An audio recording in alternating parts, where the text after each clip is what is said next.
Semenjak berpisah dari Sukuna, pelan-pelan Yuji terus mendapat power up demi power up.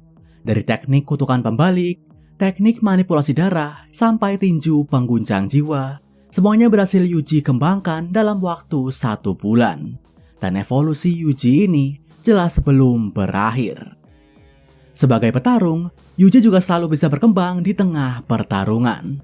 Seperti saat di insiden Shibuya, dari saat melawan Choso sampai melawan Mahito, Yuji menunjukkan perkembangan dalam pengendalian energi kutukan dan pukulannya. Jadi jangan heran kalau di pertarungan melawan Sukuna ini, Yuji masih bisa berkembang lebih jauh lagi. Dan di chapter terbaru inilah, kita juga bakal ngelihat salah satu tanda power up dari Yuji. Jadi setelah Sukuna diprediksi bakal kembali pulih, para penyihir langsung beramai-ramai menyerangnya. Disinilah kita bakal ngelihat pertarungan adu kekuatan fisik tingkat tinggi. Dan sebagai ahlinya baku hantam, disinilah panggung Yuji. Oke, daripada makin penasaran, langsung aja kita bahas chapter 256. Chapter dibuka dengan flashback di mana Gojo menjelaskan soal Black Flash. Di sini, dia menjawab pertanyaan soal kenapa dia nggak bisa memicu Black Flash secara sengaja. Padahal, dia punya Six Eyes. Jadi secara umum, Black Flash terjadi saat energi kutukan teraplikasi pada serangan fisik dalam kecepatan 0,000001 detik. Tapi menurut Gojo, penjelasan ini kurang lengkap. Karena kalau kuncinya adalah timing aja, dia bisa mengendalikannya. Karena itulah, Gojo menyebut ada faktor-faktor lain. Contoh kasusnya begini. Saat Gojo mengalirkan energi kutukan pada pukulannya, energi tersebut bakal terbagi menjadi 3 macam. Pertama, energi kutukan buat memperkuat pukulan. Kedua, energi kutukan buat mengenai lawan. Dan ketiga, energi kutukan gabungan yang mengontrol 2 aspek tadi. Dan selain faktor timing impact, aspek ketiga inilah yang paling berpengaruh dalam memicu sebuah Black Flash. Dan sayangnya, nggak ada penyihir yang bisa dengan leluasa mengendalikan energi gabungan ini kecuali Gojo. Kemungkinan karena Six Eyes-nya. Hanya aja, mengendalikan aspek ketiga tadi nggak cukup bahkan bagi seorang Gojo sekalipun. Faktor luar seperti energi kutukan target, hingga kondisi tubuh penyerangnya juga bisa berpengaruh. Bahkan Gojo percaya kalau suhu dan kelembaban lingkungan juga punya andil di sana. Karena pada dasarnya, Black Flash adalah teknik yang berhubungan dengan manipulasi ruang. Inilah kenapa nggak ada kondisi pasti yang bisa membuat sebuah Black Flash terjadi. Jadi bagi Gojo sekalipun, Black Flash adalah serangan yang dipicu lewat keberuntungan. Nah, berkat Six Eyes-nya, Gojo mungkin punya keunggulan dalam peluang memicu Black Flash. Hanya aja, kebanyakan pertarungan Gojo berakhir sebelum dia punya kesempatan buat memicunya. Jadi menurutnya, Nanami emang memegang rekor Black Flash beruntun terbanyak. Tapi kalau jumlah total Black Flash mereka dibandingkan, Gojo masih lebih banyak. Dan disinilah, narator menambahkan sebuah fakta menarik. Dia menyebut kalau jumlah total Black Flash Gojo suatu saat bakal disalib oleh seseorang. Dan sosok itu adalah Itadori Yuji. Kembali ke pertarungan, para penyihir bereaksi begitu melihat Sukuna melepas Black Flash ke Larue.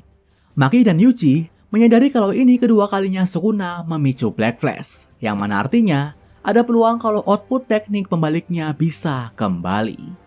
Miguel juga khawatir kalau Sukuna bisa bangkit dan mendapatkan momentum. Karena itulah, dia udah bersiap buat mengajak Larue kabur.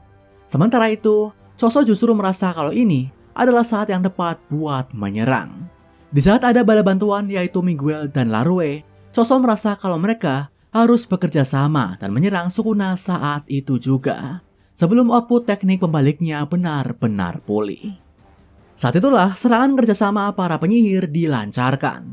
Dengan pedangnya, Maki menyerang Sukuna dari belakang, sementara Yuji dan Choso melepas serangan kombinasi dari depan. Choso melepas tiang pegangan yang ada di depannya, dan dengan tiang itulah, Yuji menghimpit pergerakan Sukuna ke dinding. Dan di saat yang sama, Choso melepas piercing blade ke arah Sukuna. Dengan fisiknya, Sukuna emang berhasil lolos, tapi di sini, Maki nggak kalah cepat dan langsung mengejarnya. Maki sempat menghimpit Sukuna ke tembok dan mencoba menusuknya.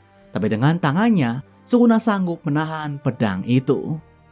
Begitu Sukuna kabur ke atas, Maki juga sanggup mengejarnya.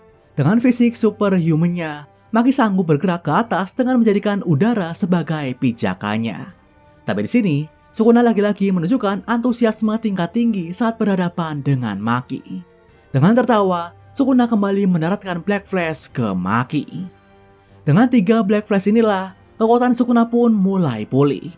Dan benar aja, Maki langsung merasakan gimana tebasan normal Sukuna mulai kembali menguat. Saat itulah, Sukuna berniat melepas tebasan ke Maki sekali lagi. Tapi Choso datang tepat waktu dan menyerang Sukuna dengan supernova. Nggak tinggal diam, Sukuna langsung balas menyerang. Dari balik ledakan supernova tadi, tebasan jarak jauh langsung diluncurkan oleh Sukuna.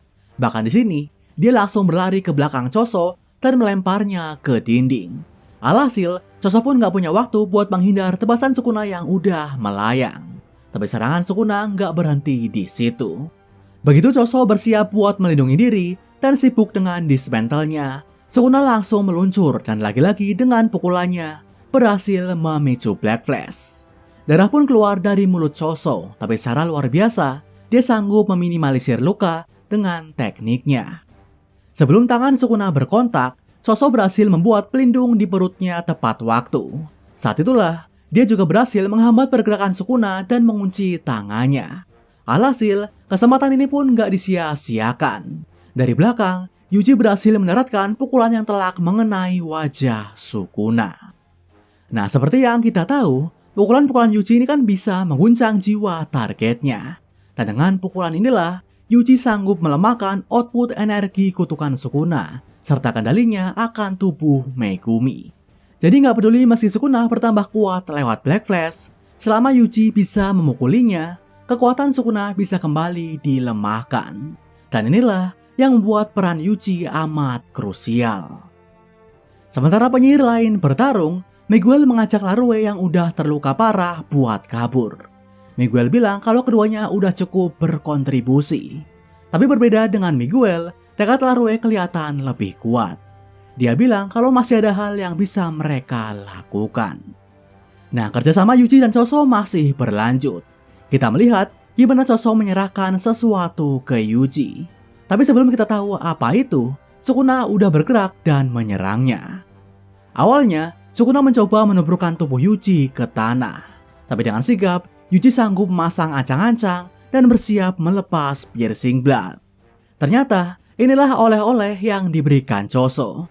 Jadi karena Yuji nggak bisa melakukan convergence atau pembekuan darah sendiri, Choso lah yang harus memberikannya pasokan darah.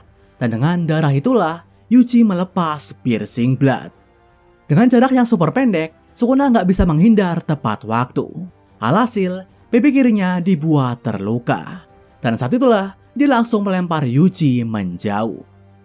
Tapi serangan Yuji nggak berhenti di situ. Setelah mendarat dengan cermat, dia langsung bersiap melepas sebuah pukulan super keras. Disinilah, Sukuna merasakan sensasi yang sama seperti yang pernah dirasakan Mahito dulu.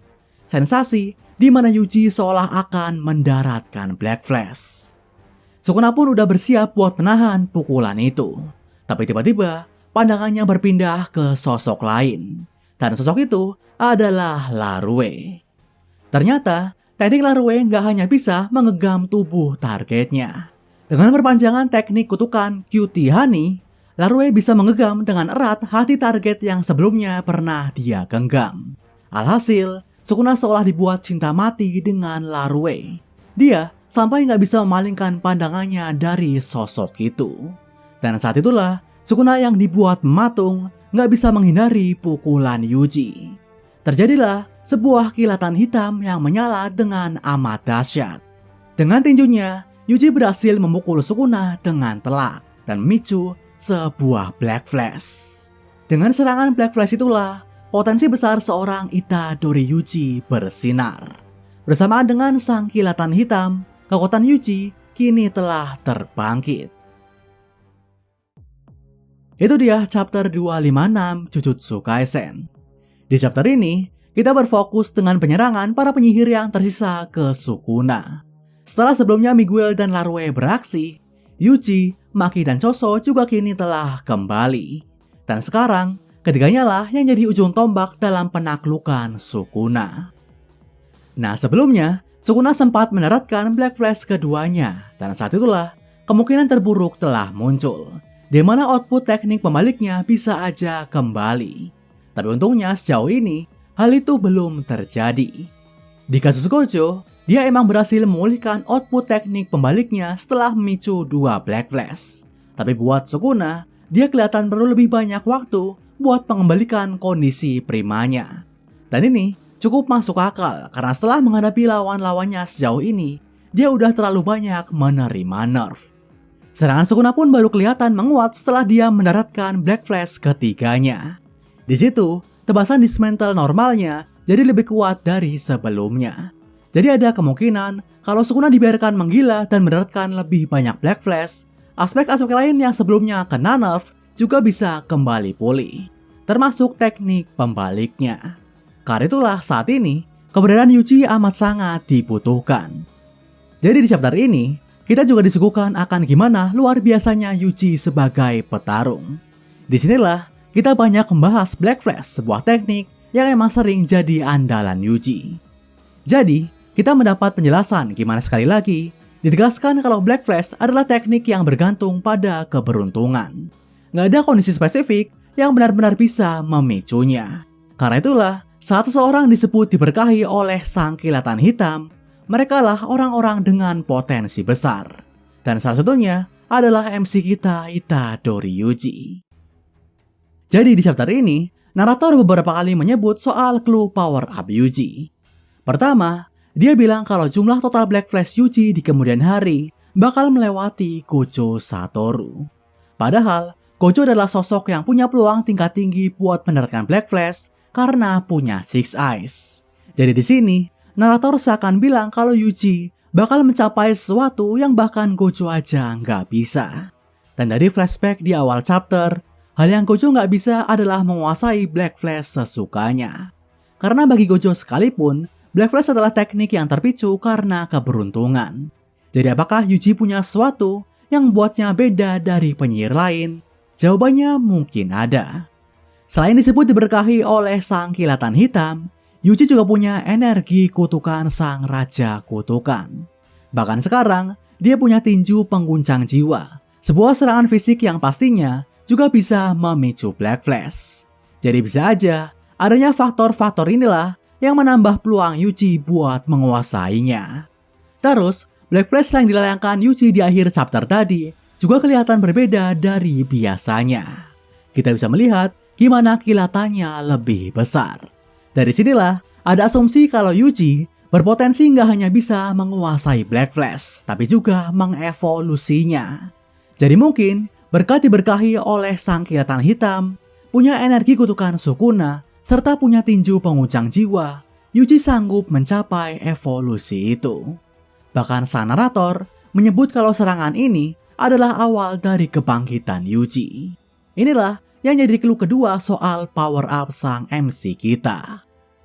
Nah, dengan adanya evolusi ini, peluang mengalahkan Sukuna pun lagi-lagi kian bertambah. Masih begitu, kita juga nggak boleh lupa kalau Sukuna masih punya teknik apinya. Jadi mulai sekarang lah, pertarungan Yuji dan Sukuna mungkin bakal lebih gila lagi. Oke, segini aja pembahasan Jujutsu Kaisen dari Reko Manga kali ini. Nantikan pembahasan manga lainnya dari channel ini. Akhir kata, sampai jumpa.